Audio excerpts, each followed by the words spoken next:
ഇവിടെ കോടിയേരി ബാലകൃഷ്ണൻ വാർത്താസമ്മേളനം നടത്തുകയാണ്. അതിലേക്ക് പോകേണ്ടതുണ്ട്. ചാലക്കുടി വിട്ട് എറണാകുളത്തേക്ക് ഇന്നസെന്റ് പോവുകയും ചാലക്കുടിയിൽ പി രാജീവ് മത്സരിക്കുകയും ചെയ്യുന്ന സാഹചര്യം ഉണ്ടാകുമെന്നാണ് അറിയുന്നത്. കോടിയേരി ബാലകൃഷ്ണൻ മറ്റ് വിഷയത്തിലേതോ വാർത്താസമ്മേളനം നടത്തുന്നു. അതിലേക്ക് ഞങ്ങളുടെ ശത്രുപക്ഷത്ത് അവരാരെയും ഞങ്ങൾ കാണുന്നില്ല. ഇത്തരം സംഘടനകളെല്ലാം തന്നെ തൊഴിലാളികളും കൃഷിക്കാരും സാധാരണക്കാരുമായ ആളുകളാണ് കൂടുതലുള്ളത്.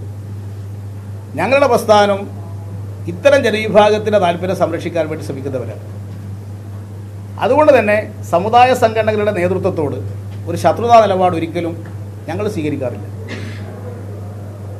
SNDP യോഗത്തിൻ്റെ ജനറൽ സെക്രട്ടറി അവിടെ കണിച്ചുകുളങ്ങര ക്ഷേത്രത്തിൻ്റെ ഒരു പരിപാടിയിൽ പങ്കെടുക്കാൻ വേണ്ടിയിട്ടാണ് മുഖ്യമന്ത്രി പോയത്. അത് രഹസ്യമായി പോയതല്ല, പരസ്യമായി പ്രഖ്യാപിച്ചു പോയതാണ്. അവിടെ സംസ്ഥാന ഗവൺമെൻറ് പ്രഖ്യാപിച്ച പിൽഗ്രിം ടൂറിസം പദ്ധതിയുമായി ബന്ധപ്പെട്ടാണ് കണിച്ചുകുളങ്ങരയിൽ മുഖ്യമന്ത്രി പോയത്. ആ സന്ദർഭത്തിൽ സ്വാഭാവികമായും അതിൻ്റെ അടുത്താണ് അദ്ദേഹത്തിൻ്റെ വീട്. അവിടെ പോകേണ്ടതില്ല എന്നൊരു നിലപാട് ഞങ്ങൾക്കില്ല. വെള്ളാപ്പള്ളി നടേശൻ SNDPയുടെ ജനറൽ സെക്രട്ടറി എന്നുള്ള നിലയിൽ അദ്ദേഹം ഞങ്ങളെയും കാണാറുണ്ട്, ഞങ്ങൾ അദ്ദേഹത്തെയും കാണാറുണ്ട്. ഞങ്ങളെ കാണാൻ ആഗ്രഹിക്കുന്ന ആളുകളെ ഞങ്ങൾ അനുമതി നിഷേധിക്കാറില്ല. അതാണ് ഞങ്ങൾ സ്വീകരിച്ചവരുടെ നിലപാട്. അതുകൊണ്ട് ഇങ്ങനെയുള്ള ആളുകളുമായിട്ട് സംസാരിക്കേണ്ടതായിട്ട് വരും. മുഖ്യമന്ത്രി സംസാരിക്കും, ബന്ധപ്പെട്ട മന്ത്രിമാർ സംസാരിക്കും. അത് സ്വാഭാവികമായി ചെയ്യേണ്ടതൊരു പ്രക്രിയ മാത്രമാണ്. ഇവരാരോടും ഒരു ശത്രുതാ നിലപാട് ഇടതുപക്ഷത്തിനില്ല എന്നതാണ് വസ്തുത. അല്ല, അത് അദ്ദേഹം പറഞ്ഞല്ലോ, ആരും ഇങ്ങോട്ട് വരണ്ടെന്ന്. പിന്നെ വാതിൽ കൊട്ടിയടച്ച സ്ഥലത്ത് ഞങ്ങൾക്ക് പോയി മുട്ടി വാതിൽ തുറപ്പിക്കാൻ പറ്റുമോ? ഞങ്ങൾക്ക് വിയോജിപ്പില്ല എന്ന് പറഞ്ഞില്ലേ? സതുദ്ദേശപരമായിട്ട് നടത്തിയൊരു പ്രസ്താവനയില്ലേ അത്? ഈ കോൺഗ്രസിന്റെ നിലപാട് RSSന്റെ നിലപാട് തന്നെയാണെന്ന് പറഞ്ഞു. അപ്പോൾ ഈ കോൺഗ്രസുമായിട്ട് ബംഗാളിൽ പോകുമ്പോൾ അതിന് ഈ നിലപാടിൽ പ്രശ്നമില്ല. കോൺഗ്രസുമായി രാജ്യത്ത് ഒരു സ്ഥലത്തും മുന്നണിയില്ല. കോൺഗ്രസുമായി യാതൊരു മുന്നണിയും ഉണ്ടാക്കാൻ ഈ തെരഞ്ഞെടുപ്പിൽ ഉദ്ദേശിക്കുന്നില്ല.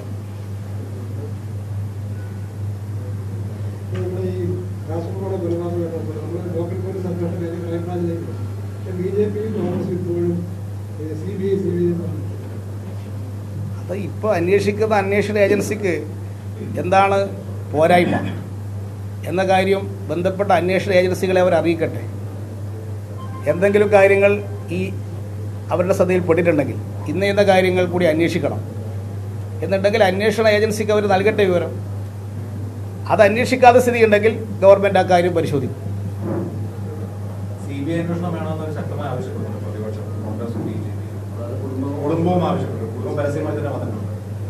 കോൺഗ്രസും BJPയും ആവശ്യപ്പെടുന്നത് ഒരു രാഷ്ട്രീയ ആവശ്യമല്ലേ? അപ്പം അത്തരം രാഷ്ട്രീയ ആവശ്യങ്ങൾ എപ്പോഴും കോൺഗ്രസും BJPയും ഉന്നയിക്കാറുണ്ട്. ഇടതുപക്ഷത്തിന് എപ്പോഴും ഒരു സമീപനമുണ്ട്. എല്ലാ കേസുകളും ആദ്യം തന്നെ CBI ഏൽപ്പിക്കുകയല്ല വേണ്ടത്. അങ്ങനെ ഏൽപ്പിച്ചു കഴിഞ്ഞാൽ കേരള പോലീസിൻ്റെ അന്വേഷണ മികവ് തന്നെ നഷ്ടപ്പെട്ടു പോകും. കഴിഞ്ഞ LDF ഗവൺമെൻറ് കാലത്തും VS ഗവൺമെൻറ് കാലത്തും ഞങ്ങളെടുത്ത നിലപാട് അതാണ്. LDF ഗവൺമെൻറ് ഓരോ കേസും CBIക്ക് വിടണമെന്ന നിലപാട് എടുക്കാറില്ല. CBIക്ക് ഉള്ളതിനേക്കാൾ അന്വേഷണ മികവുള്ള ഉദ്യോഗസ്ഥന്മാർ കേരള പോലീസിലുണ്ട് എന്ന് പല ഘട്ടങ്ങളിൽ കേരള പോലീസ് തെളിയിച്ചിട്ടുണ്ട്. CBI എല്ലാ കേസും അന്വേഷിക്കണമെന്നാണെങ്കിൽ പിന്നെ കേരള പോലീസിൻ്റെ ആവശ്യമുണ്ടോ? ക്രൈംബ്രാഞ്ചിൻ്റെ ആവശ്യമുണ്ടോ? അങ്ങനൊരു സംവിധാനം ഇല്ലാതാക്കുക എന്ന് പറയുന്നത് കേരളത്തിൽ തന്നെ ദുർബലപ്പെടുത്തും. CBIക്കെതിരായിട്ട് ഏറ്റവും കൂടുതൽ ആക്ഷേപം ഉന്നയിച്ചത് ഈ 4 കൊല്ലത്തിനിടയിൽ രാഹുൽ ഗാന്ധിയാണ്. CBI ആസ്ഥാനത്തിൻ്റെ മുമ്പിലേക്ക് മാർച്ച് നടത്തിയത് കോൺഗ്രസും രാഹുൽ ഗാന്ധിയുമാണ്. ആ CBIയെ വെള്ളപൂശാൻ ഇവിടെ കോൺഗ്രസ് രംഗത്തിറങ്ങുന്നത് CBI ആണ് മഹത്തരമെന്ന് പറയുന്നത് രാഹുൽ ഗാന്ധി എടുത്ത നിലപാടിന് വിരുദ്ധമല്ലേ? ഇപ്പോൾ CBIയോടുള്ള അവരുടെ സമീപനം എന്താണ്? ഇപ്പോൾ പല സംസ്ഥാനങ്ങളിലും CBIയെ പ്രവേശിപ്പിക്കാൻ പോലും അനുവദിക്കുന്നില്ല. ബംഗാൾ അങ്ങനെ തീരുമാനിച്ചു കഴിഞ്ഞു, ആന്ധ്രാപ്രദേശ് തീരുമാനിച്ചു. ഒരു സംസ്ഥാന ഗവൺമെൻറ് അനുമതിയില്ലാതെ CBIക്ക് ഒരു സംസ്ഥാനത്ത് പ്രവേശിക്കാൻ കഴിയില്ല. ഡൽഹി പോലീസ് എസ്റ്റാബ്ലിഷ്മെൻറ്റ് ആക്ട് അനുസരിച്ചുകൊണ്ടാണ് CBI പ്രവർത്തിക്കുന്നത്. ആ നിയമം പ്രകാരം ഓരോ സംസ്ഥാനത്തും അനുമതി കൊടുത്തൊരു ഉത്തരവ് പുറപ്പെടുവിക്കണം. ആ ഉത്തരവ് ഒരു സംസ്ഥാന ഗവൺമെൻറ് റദ്ദാക്കി കഴിഞ്ഞാൽ ആ സംസ്ഥാനത്തെ ഒരു കേസും പിന്നെ CBIക്ക് ഏറ്റെടുക്കാൻ സാധിക്കില്ല. LDF സർക്കാർ ഇതുവരെ അങ്ങനെ ചെയ്തിട്ടില്ല. കോടിയേരി ബാലകൃഷ്ണൻ വാർത്താസമ്മേളനം നടത്തുകയായിരുന്നു. അദ്ദേഹം SNDPയുമായി ഇന്ന് രാവിലെ മുഖ്യമന്ത്രിയും മന്ത്രിമാരും ചെന്ന് SNDP ജനറൽ സെക്രട്ടറിയെ കണ്ടത്. കൂടിക്കാഴ്ച നടത്തിയതിൽ തെറ്റൊന്നുമില്ല, ഞങ്ങൾക്കൊരു സാമുദായിക സംഘടനയുമായും വിദ്വേഷമില്ല, ഞങ്ങൾ അത്തരം കാര്യങ്ങൾ ഏതെങ്കിലും തെറ്റായ കാര്യമാണ് എന്ന് വിചാരിക്കുന്നില്ല എന്നാണ് പറയുന്നത്. 1957 ഗവൺമെൻറ് കാലത്ത് തന്നെ അതിന് അനുമതി കൊടുത്തിട്ടുണ്ട്. ആ അനുമതി ഞങ്ങൾ റദ്ദാക്കിയിട്ടില്ല, ഇപ്പോൾ റദ്ദാക്കാൻ ഉദ്ദേശിക്കുന്നില്ല. അതുകൊണ്ട് CBI വേണ്ട എന്നുള്ള നിലപാട് ഞങ്ങൾക്കില്ല. എല്ലാ കേസുകളും CBI അന്വേഷിക്കണമെന്ന് പറയുന്നതിനോട് യോജിപ്പില്ല. കേരള പോലീസ് അന്വേഷിച്ച് കണ്ടെത്താൻ കഴിയാത്ത എന്തെങ്കിലും ഒരു വിഷയം ഉണ്ടായാൽ അത് CBI ഏൽപ്പിക്കാം. ഇപ്പോൾ അങ്ങനെ ഒരു വിഷയം ഉള്ളതായിട്ട് ഒരു കാര്യവും അന്വേഷണ ഏജൻസിയെ അറിയിച്ചിട്ടില്ല. അങ്ങനെ എന്തെങ്കിലും ഉണ്ടെങ്കിൽ ബന്ധപ്പെട്ടവർ അറിയിക്കുക. ഇതാണ് ആ കാര്യത്തിൽ ഇടതുപക്ഷത്തിന് സ്വീകരിക്കാൻ സാധിക്കുന്ന സമീപനം.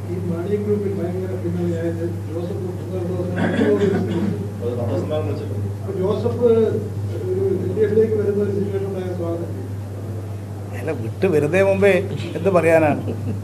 ഇത് ജോസഫും മാണിയും തമ്മിലുള്ള തർക്കം തുടങ്ങിയിട്ട് കുറച്ച് കാലമായി. യഥാർത്ഥത്തിൽ ആ PJ ജോസഫ് LDFന് നല്ലതുപോലെ നിന്നു പോകുന്ന ഒരാളായിരുന്നു. വെറുതെ മാണീൻ്റെ കൂടെ കൂടി അയാൾ ഉള്ളതും പോയി എന്ന് പറഞ്ഞാൽ മതി. ഇപ്പോൾ അദ്ദേഹത്തിനൊരു പുനർചിന്തനം വന്നിട്ടുണ്ടാവും, അന്നാ ലേനം തെറ്റായിപ്പോയി. അതുകൊണ്ട് ഏതെങ്കിലും ഒരു സന്ദർഭത്തിൽ പുറത്ത് കിടക്കാൻ അദ്ദേഹം ഉദ്ദേശിക്കുന്നുണ്ടാവും. എന്താണ് യഥാർത്ഥ വസ്തുത എനിക്കറിയില്ല. പക്ഷെ മാധ്യമങ്ങളിലുള്ള വാർത്ത കാണുമ്പോൾ അങ്ങനെയുണ്ട്.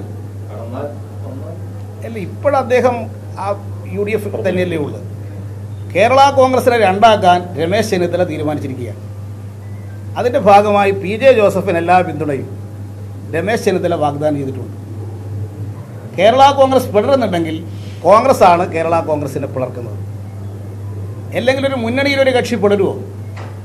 അപ്പോൾ നിങ്ങൾ പിളർന്നാലും നിങ്ങൾക്ക് സംരക്ഷണം ചെയ്യാം എന്ന് പറഞ്ഞ് KM മാണിയുടെ ദുർബലപ്പെടുത്തുക എന്നുള്ളതാണ് കോൺഗ്രസിൻ്റെ അജണ്ട. അത് KM മാണിയുടെ പാർട്ടിയെ ഒതുക്കാൻ കുറേ കാലമായിട്ട് കോൺഗ്രസിൽ ഒരു വിഭാഗം ശ്രമിക്കുന്നുണ്ട്.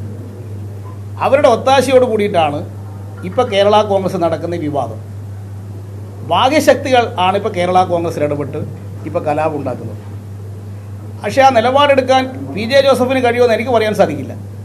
അദ്ദേഹത്തിന് പഴയതുപോലെ ഇടപെടാനുള്ളൊരു ശക്തി ഉണ്ടെന്ന് തോന്നുന്നില്ല. ഉണ്ടെങ്കിൽ ശക്തി തെളിയിക്കട്ടെ. അപ്പം നമുക്ക് രാഷ്ട്രീയ രംഗത്ത് വരുന്ന മാറ്റം എന്താണെന്ന് അപ്പോഴല്ലേ പറയാൻ സാധിക്കും. എപ്പുറത്ത് ജനാധിപത്യ കേരള കോൺഗ്രസ് ശക്തിപ്പെട്ടുകൊണ്ടിരിക്കുകയാണ്. ഇത് മടുത്ത ആളുകൾ ജനാധിപത്യ കേരള കോൺഗ്രസിലേക്ക് വന്നുകൊണ്ടിരിക്കുകയാണ്. ഈ തമ്മിലടിക്കുന്നതിൻ്റെ അകത്ത് എന്തിനാണ് നിൽക്കുന്നത്? ഇത് സാധാരണ കേരള കോൺഗ്രസ്സുകാർ ചിന്തിക്കാൻ തുടങ്ങിയിട്ടുണ്ട്. ഈ ജാഥ പോകുന്ന സ്ഥലത്ത് പ്രകടവുമാണ്. നല്ല നിലയിൽ ആളുകൾ ജനാധിപത്യ കേരള കോൺഗ്രസിലേക്ക് മാറിക്കൊണ്ടിരിക്കുന്നത്. അതുകൊണ്ട് PJ ജോസഫ് എന്ത് നിലപാടെടുക്കുമെന്ന് പറയാൻ സാധിക്കില്ല. അദ്ദേഹം അത് സംബന്ധിച്ച് തീരുമാനിക്കട്ടെ. നേരത്തെ PJ ജോസഫ് ഞങ്ങളുടെ കൂടെ ഉണ്ടായിരുന്ന ഒരാളായിരുന്നു. ഉണ്ടായ കാലത്ത് മാന്യമായിട്ട് പെരുമാറിയ ആളാണ്. PJ ജോസഫ് ഒരു മാന്യനുമാണ്. സാധാരണഗതിയിൽ ഞങ്ങളുമായിട്ടൊക്കെ നല്ല വ്യക്തിബന്ധമുള്ള ആളാണ്. പക്ഷേ ഇപ്പോൾ ഈ നടക്കുന്ന കുഴപ്പത്തിൻ്റെ പിന്നിൽ എന്തോ പ്രശ്നമുണ്ട്. അത് മാണിയെ ഒന്ന് ശരിയാക്കാൻ കുറച്ച് കാലമായി കോൺഗ്രസിൽ ചില ആളുകൾ ശ്രമിക്കുന്നുണ്ട്. വിലപേശാനുള്ള ശക്തി കുറക്കുക. അപ്പോൾ കേരള കോൺഗ്രസിനെ ഭിന്നിപ്പിക്കണം. കേരള കോൺഗ്രസ് ആവശ്യപ്പെട്ടിരിക്കുന്ന 2 സീറ്റാണ്. 2 സീറ്റ് തരൂല എന്ന് മുല്ലപ്പള്ളി പറഞ്ഞു, 1 തരൂ. അതിന് കേരള കോൺഗ്രസ് വിധേയമാകുന്നില്ല എന്ന് കാണുമ്പോൾ കേരള കോൺഗ്രസിനെ തന്നെ പിളർക്കുക. എപ്പോഴും കോൺഗ്രസിനെ പിളർപ്പുണ്ടാക്കിയത്, കേരള കോൺഗ്രസിൽ പിളർപ്പുണ്ടാക്കിയത് കോൺഗ്രസ്സാണ്. ഇപ്പോഴും പിളർപ്പുണ്ടാക്കുന്നതിൻ്റെ കോൺഗ്രസ് തന്നെയാണ് അതിലിടപെടുന്നത്. അത് വരും ദിവസങ്ങളിൽ നിങ്ങൾക്ക് കാണാം.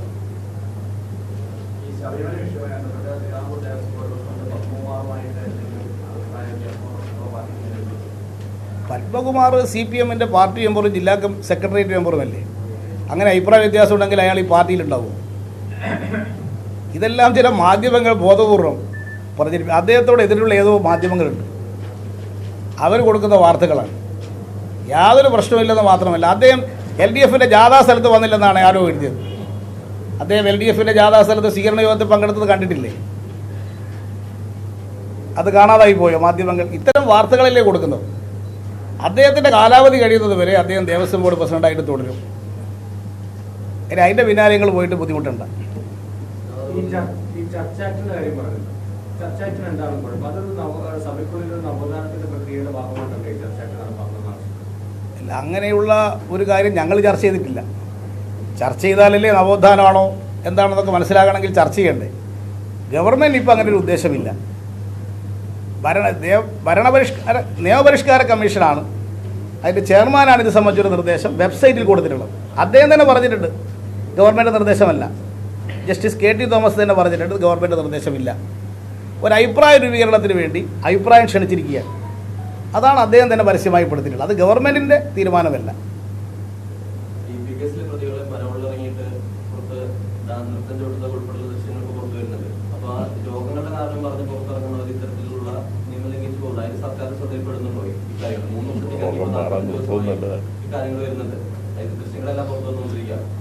പരോളിൻ്റെ കണ്ടീഷൻ ലംഘിച്ചവരാണെങ്കിൽ നിയമപ്രകാരം തുടർന്നവർക്ക് പരോൾ ലഭിക്കില്ല.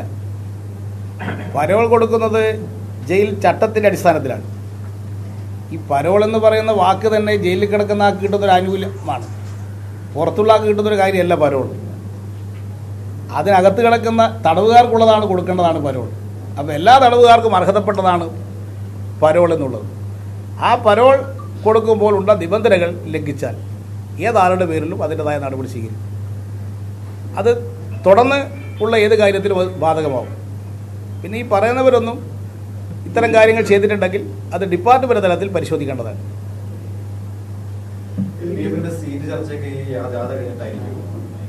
ചർച്ച നമ്മളിപ്പോൾ ഈ യാത്രയെ തന്നെ നടത്തിക്കൊണ്ടിരിക്കുന്നുണ്ടല്ലോ.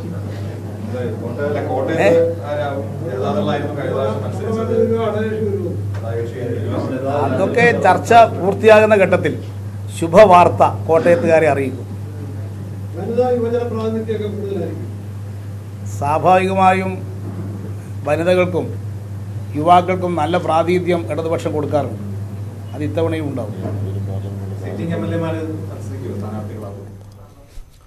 കോടിയേരി ബാലകൃഷ്ണന്റെ വാർത്താ സമ്മേളനം തുടരുകയാണ്. അദ്ദേഹം നിലവിലെ രാഷ്ട്രീയ സാഹചര്യങ്ങളിലെ പ്രധാനപ്പെട്ട വിവരങ്ങളോടെല്ലാം തന്നെ പ്രതികരിക്കുന്നുണ്ട്. കോൺഗ്രസുമായി ഒരിടത്തും സൗഹൃദമില്ല എന്ന് അദ്ദേഹം പറഞ്ഞു. NSS SNDP ചെന്ന് കണ്ട പിണറായി വിജയന്റെയും മറ്റും നിലപാടിൽ എന്തെങ്കിലും തരത്തിലുള്ള ആശയ വ്യതിയാനമൊന്നുമില്ല എന്ന് അദ്ദേഹം വ്യക്തമാക്കി. NSSനോട് അങ്ങോട്ട് ചെന്ന് സംസാരിച്ചിട്ടും അവർ മിണ്ടാൻ തയ്യാറാകാത്ത നിലയ്ക്ക് പിന്നെ വീണ്ടും അങ്ങോട്ട് പോകേണ്ടതില്ലല്ലോ, SNDPയുമായി കണ്ടതിൽ തെറ്റില്ല എന്നാണ് അദ്ദേഹം പറഞ്ഞത്. പെരിയ കൊലപാതകത്തിൽ CBI വേണം എന്നത് രാഷ്ട്രീയ ആവശ്യമാണ് കോൺഗ്രസിൻ്റെയും BJPയുടെയും. അക്കാര്യത്തിൽ അന്വേഷണം നല്ല നിലക്കാണ് മുന്നോട്ട് പോകുന്നത്. അന്വേഷണത്തിൽ എന്താണ് പിശക് എന്ന് പറയാൻ കൂടെ കോൺഗ്രസും BJPയും ബാധ്യസ്ഥരാണ് എന്നുകൂടെ അദ്ദേഹം പറയുന്നു. PJ ജോസഫ് മാണിയെ ഒന്ന് ബുദ്ധിമുട്ടിക്കാൻ കേരള കോൺഗ്രസിനെ പിളർത്താൻ വേണ്ടിയുള്ള കോൺഗ്രസ് ശ്രമത്തിൻ്റെ ഭാഗമായിട്ടുള്ള ചില കാര്യങ്ങളാണ് PJ ജോസഫിൻ്റെ അതൃപ്തിയുമായി ബന്ധപ്പെട്ടൊക്കെ അവിടെ ഉണ്ടാകുന്നത് എന്നാണ് അദ്ദേഹത്തിൻ്റെ വിലയിരുത്തൽ. പത്മകുമാർ ഒരു കാലത്തും ഒരു പ്രശ്നവും ഇല്ല എന്ന് അദ്ദേഹത്തോട് പറഞ്ഞു. ജാഥാസ്ഥലത്ത് അദ്ദേഹം വന്നിരുന്നു. ദേവസ്വം ബോർഡ് പ്രസിഡന്റ് സ്ഥാനത്ത് കാലാവധി പൂർത്തിയാകുന്നതുവരെ അദ്ദേഹം ആ സ്ഥലത്ത് തന്നെ ഉണ്ടാകും എന്നാണ് അദ്ദേഹം വ്യക്തമാക്കിയിരിക്കുന്നത്.